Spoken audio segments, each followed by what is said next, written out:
لیکن میرے عزیزوں، آج ہم نے اپنی آنکھوں سے یہ مشاہدہ کیا ہے غزہ کی سرزمین پر، فلسطین میں 15 مہینے کے بعد آج صہیونی حکومتیں اور یہودی غاصب حکومتیں صلح کرنے پر اور ایگریمنٹ کرنے پر مجبور ہو گئی. دنیا ان کے منہ پر تھوک رہی ہے. تم 50,000 سے زیادہ لوگوں کو قتل کر کے صرف 200 لوگوں کو چھڑانے کے لیے آج بھی فتح کا جشن منا نہیں پا رہے ہو، بلکہ پھر جھک کر کے ان کے ساتھ معاہدہ ایگریمنٹ کرنے پر مجبور ہو.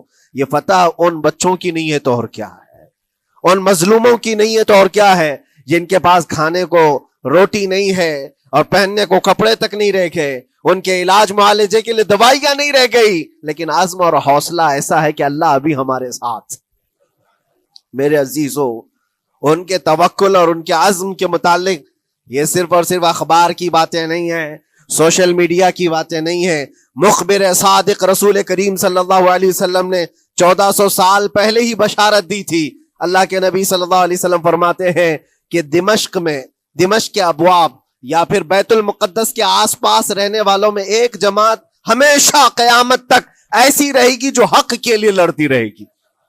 حضور پاک صلی اللہ علیہ وسلم فرماتے ہیں حق کے لیے وہ لڑتی رہے گی، قیامت تک ایک جماعت ہوگی. اور ان کی فضیلت میں میرے آقا فرماتے ہیں کہ ان لا یضرهم خذلان من خذلهم، ان کو دھوکہ دینے والوں کا دھوکہ ان پر کچھ اثر نہیں کرے گا، یا پھر ان کو چھوڑ دینے والے یا ان کی بات نہیں کرنے والے، یہ سب چیزیں ان کو کچھ بھی ضرر نہیں پہنچائیں گی.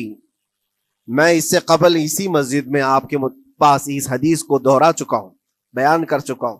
اللہ کے نبی صلی اللہ علیہ وسلم فرماتے ہیں ان کو کوئی چیز نقصان نہیں پہنچائے گی، دھوکہ دینے والوں کی دھوکہ دڑی ان کا کچھ نقصان نہیں پہنچائے گی. آپ ہو سکتا ہے سوال کریں، عمارتیں ٹوٹ کر راکھ میں بدل گئی، ہزاروں بچے قبروں میں سو گئے، کتنی عورتیں بیوہ ہو گئیں، کتنوں کے گھر اجاڑے گئے، کتنوں کے ہاتھ پیر توڑے گئے ہیں، بمباری میں وہاں پر کون صحیح سلامت رہا، 2 لاکھ کے قریب لوگ متاثر ہوئے، اور مولانا آپ کہتے ہیں حضور نے فرمایا حدیث میں ان کو کچھ نقصان نہیں ہوگا. یہ نقصان نہیں ہے تو اور کیا ہے؟ ہو سکتا ہے آپ کے ذہن میں یہ سوال گردش کر رہا ہو، آپ بار بار یہ سوچ رہے ہوں گے اللہ کے نبی نے فرمایا ان کو کوئی چیز نقصان نہیں دے گی، دھوکہ دینے والوں کی دھوکہ دڑی سے ان کا کچھ بگڑے گا نہیں. اتنا تو بگڑ چکا، پورا راکھ میں بدل گئے، علاج کرانے کے لیے دوائی تک نہیں ہے، تو پھر کیا؟ اللہ کے نبی نے کیا فرمایا کہ ان کو نقصان نہیں پہنچے گا، ان کو ضرر نہیں ہوگا. پھر یہ ساری تکلیفیں اور یہ ضرر کیا ہے؟ میں بتاتا ہوں میرے عزیزوں، جسم کا نقصان، جان کا نقصان، مال کا نقصان، جائیداد کا نقصان، یہ اللہ کے نبی نے نہیں فرمایا. یہ نقصانات مومن کے لیے کوئی معنی نہیں رکھتے. اگر ایمان سلامت ہے تو پوری کائنات سلامت ہے، اور یہ اللہ تبارک و تعالیٰ نے آج تک ان کے ساتھ رکھا ہے. ان کا ایمان محفوظ ہے، ایمان موجود ہے، جس کی وجہ سے یہ سارے نقصانات کچھ معنی نہیں رکھتے. اس لیے کہ یہ تکلیفیں، یہ جو ساری مصیبتیں آئی ہیں، اس پر تو اللہ تعالیٰ نے اجر عظیم کا وعدہ فرمایا ہے، اجر عظیم کا وعدہ فرمایا ہے. ہاں اگر ایمان ہی چلا جاتا تو پھر کون سی جنت ملتی، کون سی خوشبو جنت پاتے؟ کچھ نہیں ہوتا. ایمان سلامت ہے، جس کی وجہ سے انہیں دنیا میں بھی اللہ سرخروئی عطا فرمائے گا. ایک بھی جگہ سے کہیں ان نہتے مسلمانوں کو جو غریب مظلوم ہیں اور ٹوٹے پھوٹے ہاتھوں اور ٹکڑے پہنے ہوئے بچے ہیں، ان کو کوئی یہ نہیں کہتا کہ یہ ظالموں کے لوگ ہیں، بلکہ ہر کوئی یہ کہتا ہے ایک ظالم کے خلاف جس کے پاس دنیا کے سارے آئٹم پاور ہیں، لیکن یہ نہتے بچے کھڑے ہیں، دعائیں بھی ان کے ساتھ ہیں اور رحمت الہی بھی ان کے ساتھ ہے. سلام ہے ان غزہ کے مظلومین کو. اور وہاں تو بچے، مرد تو مرد، عورتیں.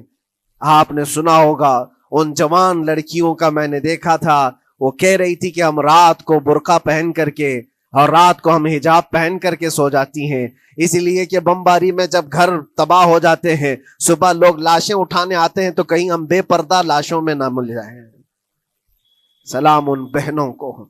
آج وہ عورتیں سبق لیں ان سے جن کو اللہ نے ہر طرح کی نعمتیں دی ہے.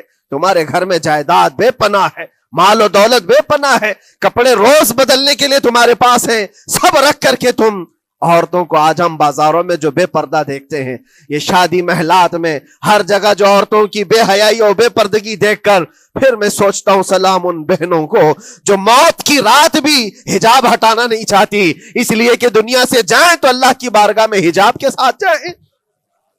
یہ ایمان ہو تو پھر اللہ تبارک و تعالیٰ کی مدد بھی آتی ہے، نصرت الہی آتی ہے۔ مجھے بتاؤ میرے عزیزوں، 50,000 کا خون کر دینے والا وہ ظالم اور غاصب اسرائیل، وہ اپنے 200 قیدیوں کو چھڑا کیوں نہیں سکا؟ وہ حاصل کیوں نہیں کر سکا 200 لوگوں کو؟ بلکہ ان میں سے 5 لوگوں کو کیوں نہیں حاصل کر سکا؟ 50,000 کو قتل کر ڈالا، اور وہ بھی سیویلینز کو، شہریوں کو جن سے تمہارا مقابلہ ہے، ان کی موت کی تو کوئی خبر ہی نہیں آتی۔ جو تم سے برسر پیکار ہیں، جو لڑ رہے ہیں، ان کے موت کی خبر نہیں آتی۔ بچوں کی موت، عورتوں کی موت، ہاسپٹل میں موت، یہ سارا جو ناچ دیکھا گیا ہے 15 مہینے سے ہم دیکھتے آئے۔ لیکن افسوس اس بات کا ہے میرے عزیزوں، اللہ کا عذاب ان ظالم بادشاہوں پر بھی آئے گا جو ان کی موتوں پر دیکھ کر تماشے کر رہے ہیں۔ وہ اپنی عیاشیوں میں مصروف ہیں، وہ اپنے عیش قدوں میں شراب نوشی اور کباب خوری پر مصروف ہیں، اور ان بچوں کی تڑپتی ہوئی لاشوں پر وہ اپنی کرسیاں سجائے بیٹھے ہیں۔ وہ عرب کے ظالم بادشاہ کہاں ہیں جن کے گھروں میں سونے کے ٹوائلٹ بنائے گئے ہوں، جو سونے کی کرسی پر بیٹھ کر کے حکومت اور تخت بچھاتے ہوں؟ میرے عزیزوں، ان کی بھی پکڑ آنے والی ہے، آپ انتظار کرو، کیونکہ اللہ تعالیٰ قرآن میں فرماتا ہے وَسَيَعْلَمُ الَّذِينَ ظَلَمُوا أَيَّ مُنْقَلَبٍ يَنْقَلِبُونَ، ان قریب ظلم کرنے والے یہ پہچان لیں گے کہ اللہ ان کو کس پلٹی میں گرائے گا، وہ کس پلٹی میں، کس کھائی میں جا کر کے گریں گے۔ اندازہ کرو، ظالم صرف وہی نہیں ہے جو بمباری کرتا ہے اور قتل عام کرتا ہے، ظالم وہ بھی ہے جو تماشائی بن کر کے لوگوں کا سپورٹ کرتا ہے، ان لوگوں کو سراہتا ہے جو ظلم کر رہے ہیں۔ افسوس کا مقام ہے، وہ چیختے رہ گئے، چلاتے رہ گئے ہیں، اور پھر اخیر میں وہ بچوں نے پکار کر کے یہ بھی کہا ہمیں کسی جگہ سے مدد کی امید نہیں ہے، نہ ہمارے پڑوسی ملک سے، نہ کسی بہت بڑے مسلم بادشاہ سے، ہمیں امید ہے فتح کی اور مدد کی تو پروردگار عالم سے ہے۔ اور یقیناً مومنوں کے لیے اللہ نے یہی فرمایا وَعَلَى اللَّهِ فَلْيَتَوَكَّلِ الْمُؤْمِنُونَ، اور مومنوں کو چاہیے کہ صرف اللہ ہی پر بھروسہ کریں۔ میں نے دیکھا ہے میرے عزیزوں، یہ دنیا صرف اور صرف لالی پاپ پکڑا سکتی ہے تمہیں، ان کے ہاں مدد کی کوئی گنجائش نہیں ہے، یہ ہمارے ساتھ کھیلتے ہیں، ان کے دلوں کے اندر سے رحم غائب ہے، یہ بچوں کی تڑپتی ہوئی لاشوں کو دیکھ کر کوئی آواز تک نہیں اٹھاتا، جو آواز اٹھانے والا اس کو کیس کر کے بند کر ڈالیں گے۔ جو بھی اگر مظلوموں کے لیے آواز اٹھائے، ان کا پرچم لہرائے، تو کتنے تو یہاں پر FIR ہو گئے، بند کر دیے گئے۔ کیوں؟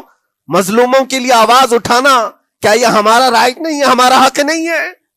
تم ظالموں کے لیے علل اعلان بات کر سکتے ہو، ہم مظلوموں کی بات بھی نہیں کر سکتے؟ کیسی بات ہے میرے عزیزو؟ ہم جس دنیا میں جی رہے، اسی لیے میں آپ سے کہتا ہوں اٹھو، وہ گھر نہ حشر نہ ہوگا پھر کبھی، دوڑو کہ زمانہ چھال اپنی چل گیا، قوت عشق سے ہر پست کو بالا کر دو، دہر میں نام محمد سے اجالا کر دو۔ تمہارے پاس طاقت و قوت نام کی کوئی چیز ہے تو وہ ایمانی طاقت ہے، باقی کوئی چیز، کوئی طاقت و قوت تمہاری مدد نہیں کرے گی۔ وہ قوت ایمانی ہے جو بدر میں صحابہ کے ساتھ تھی، وہ قوت ایمانی ہے جو احد میں بھی صحابہ کے ساتھ تھی، وہ ایمانی طاقت و قوت کا جوش ہی ہے جو 4000 ہوتے تو 40,000 پہ بھاری ہوا کرتے تھے، وہ ایمانی طاقت و قوت ہی ہے جس پہ اللہ کی مدد اور نصرت آتی ہے۔ آج مومنو، آپ سب سے زیادہ اللہ پر توکل کرو، اللہ پر بھروسہ کرو۔ میں نے دیکھا ہے میرے اپنے معاملات میں، 8 مہینے تک میں سٹرگل کرتا رہا، پل پل دیکھتا رہا، اور ایسی زمین پر مجھے لٹایا جاتا جہاں فرشی بھی نہیں ہے، پتھروں کی زمین پر لیٹ لیٹ کر کے ہماری کمر ٹوٹنے پر آتی۔ اس وقت لوگ یہ کہتے فلاں کی طرف سے مدد آ جائے گی، فلاں کی طرف سے مدد آ جائے گی، ہم نے یہ لائن بھی لگا دی ہے، یہ سورس بھی لگا دیا ہے، ہر طرف دیکھتا رہا، آخر میں پھر یقین ہوا مدد کہیں سے نہیں، میرے پروردگار سے ہی آئے گی۔ اللہ ہی مدد کرتا ہے مومنوں کی، بس یہ ہے کہ صبر ضروری ہے اور تھوڑی مصیبت اٹھانا ضروری ہے، اس لیے کہ مزاج ہے اسلام کا، اسلام زندہ ہوتا ہے ہر کربلا کے بعد۔ اپنی قربانیاں دو اور قربانیاں ضائع نہیں ہوتی، رنگ لائیں گی، ہماری شہادتیں رنگ لائیں گی، ان بچوں کی شہادتیں رائے گاہ نہیں جائیں گی جو 40,000 کے قریب شہید ہو چکے ہیں، وہ رنگ لائے گی۔ فتح بیت المقدس کے لیے ان کی قربانیاں، ان کی شہادتیں ایک عظیم باب بن کر کے نکلیں گی، ایک عظیم دروازہ بن کر کے نکلیں گی۔ آپ انتظار کرنا، وہ دن قریب آ رہا ہے جس کے متعلق میرے مصطفیٰ نے بشارتیں دی ہیں۔ ایک وقت وہ آئے گا جب امام مہدی کا ظہور ہوگا اور صرف پرچم اسلام لہرائے گا۔ وہ دن آئے گا، یہ قربانیاں ضائع نہیں جائیں گی میرے عزیزوں۔ اور اللہ کریم نے قرآن میں یہ فرمایا، آپ لوگ ڈرتے ہوں گے مولانا پھر سے یہ ساری چیزیں بول رہے ہیں، ان کو برا لگے گا، ان کو برا لگے گا، بہتوں کو برا لگے گا، یہ میری بات نہیں، قرآن کہتا ہے وَلَوْ كَرِهَ الْكَافِرُونَ وَلَوْ كَرِهَ الْمُشْرِكُونَ۔ اللہ قرآن میں فرماتا ہے يُرِيدُونَ لِيُطْفِئُوا نُورَ اللَّهِ بِأَفْوَاهِهِمْ، لوگ تو چاہتے ہیں اللہ کے چراغ کو اپنے منہ کے پھونکوں سے بجھا دیں، اللہ کے چراغ کو اپنے منہ کے پھونکوں سے بجھا دیں۔ اللہ کا چراغ اسلام ہے، اللہ کا چراغ یہ قرآن ہے، اللہ کا چراغ رسول پاک کی ذات ہے، اور ظالم یہ چاہتے ہیں اپنے منہ کے پھونکوں سے اس چراغ کو بجھا دے۔ اور قرآن کہتے ہیں واللہ متم نورہ، اللہ تعالیٰ اپنے نور کو، اپنے چراغ کو مکمل کر کے رہے گا اور پوری دنیا میں غالب آ کر رہے گا۔ آخر میں یہ جملہ اللہ نے فرمایا، اگرچہ کافر یہ بات ناپسند کرتے ہوں، اگرچہ مشرک یہ بات ناپسند کرتے ہوں، میں نہیں کہہ رہا، اللہ کہہ رہا ہے یہ بات تو بری لگے گی ہی۔ ایسا کیوں بولتے ہیں؟ اس لیے کہ یہ ہونے والا ہے جو قرآن نے کہا۔ یاد رکھو، زمین اوپر جا سکتی ہے، آسمان نیچے آ سکتا ہے، لیکن میرے رب کا فرمان کبھی ٹل نہیں سکتا۔ جو قرآن نے کہا ہے وہ ہو کر رہے گا، اور اسی پر ایمان ہم سب مومنوں کی شان ہے، ہم سب مومنوں کی شان ہے۔ بس آپ کے لیے ذمہ داری یہ ہے، آؤ ان برائیوں کی وادیوں سے جس میں پڑے ہوئے ہو، نوجوانوں سے میں گزارش کرتا ہوں تمہاری نمازوں کا حساب کر لو، تمہارے اپنے اعمال کا حساب کر لو۔ اللہ کی مدد کو پکارتے ہو تو یقیناً اپنے چہرے صاف تو کر لو، اپنے دلوں کو پاک تو کر لو، اپنے اعمال، اپنی پیشانیوں کو مسجدوں کے سجدوں سے سجا تو لو۔ پھر مانگنے میں تمہیں ایک مزہ بھی آئے، ایک لطف بھی آئے، رحمان کی بارگاہ میں ہاتھ اٹھائیں تو آپ کو لطف بھی آئے، اپنے لیے بھی اور مظلومین کے لیے بھی مانگنے میں مزہ تو آئے۔ لیکن جب آج ہاتھ اٹھاتے ہیں تو پھر یہ دل میں بات آتی ہے، فجر تو قضا کر کے سویا تھا، عشاء تو پڑھا نہیں تھا، اور میرے حالات یہ ہیں، حرام کھایا ہوا ہے، کسی کا مال غصب کیا ہوا ہے۔ ان تمام معاملات کو لے کر کس طرح سے ہاتھ اٹھاؤ گے اللہ کی بارگاہ میں؟ پہلے اپنے آپ کو پاک کر لو میرے عزیزو۔